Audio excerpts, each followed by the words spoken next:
your Valley Storm Team forecast. All right, we're talking UFOs here. Now, UFOs and the weather, that seems to be like a marriage, like peanut butter and jelly, right? And, I got to ask, there's been a history of things in the sky that there wasn't any explanation for.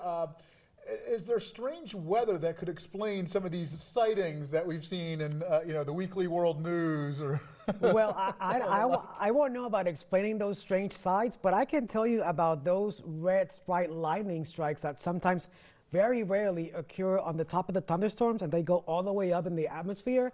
Some folks may actually think that because of the rareness of those events may actually have to do something with some strange alien activity, but I can promise you it is not. They look like jellyfish, though, in the sky, but it's not aliens.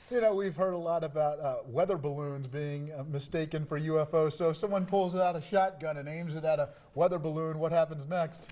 You don't want to do that, because if you want to still have reliable weather data, you want to keep those safe in the sky. Well, let's look out for the UFOs, right? Okay. Well, now let's look out at those temperatures for tonight. Those low temperatures are going to be pretty much of the same thing we saw last night. 70 degrees across the entire valley, with a few clouds rolling through the area later tonight. 70 for La Jolla, 71 for McAllen and Weslaco, and 70 as well for the city of Harlingen. Now let's take a look at the highs for tomorrow, because again, those very dry conditions and warm temperatures will continue through the end of the week on Friday. The high should be 78, but we're looking at temperatures around 94 for McAllen and La Jolla, 91 for the city of Weslaco and Harlingen as well with 91. So it's going to be, again, another warm day with temperatures above average here in the valley. Now let's talk about rain and that cold front that is going to get closer to the valley. The next 72 hours, looking at Futurecast, we're going to see it there sliding down and stalling. Basically, it's going to stay most to our north of the valley, but it will increase. The cloud cover and some rain chances are actually included with this front, and a few or maybe just one or two isolated thunderstorms are possible. Very low chances, but yes, I cannot rule one or two thunderstorms here in the valley due to the presence of this cold front. Again, rain chances are very low, not a lot. It's just going to be some spotty showers across Harlingen, parts of the northern valley, but most of the rain is going to stay north of the region, and I will show you exactly why this is going to happen. It is going to happen because the winds will continue out of the southeast. So this is very important to know, because this is going to determine when and who is actually going to see some of that rain. We're going to see those winds range between 9 and 10 and even 30 miles an hour gusting on the weekend, on Saturday especially.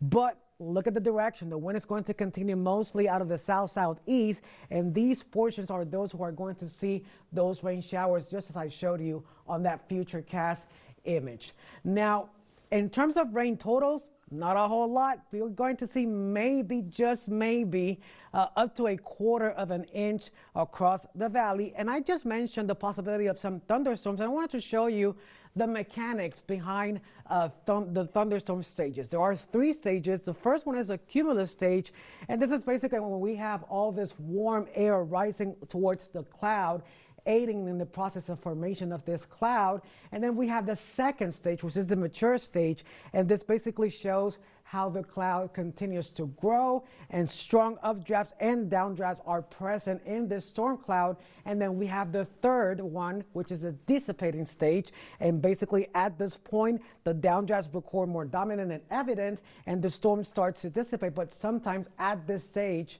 we see the strongest part of the storm, because it is basically providing that last impulse of energy within that storm. And what do you do if you actually encounter some thunderstorm activities in your region? You basically stay indoors. You avoid touching wire electrical devices. You stay away from windows and doors, and you keep checking those weather alerts using our Central Valley mobile app. Taking a look at the 7-day forecast, you see it there. A few chances of rain on Friday, up to 20%, and then in the weekend, 40 for Saturday, and those temperatures are going to slowly decrease to those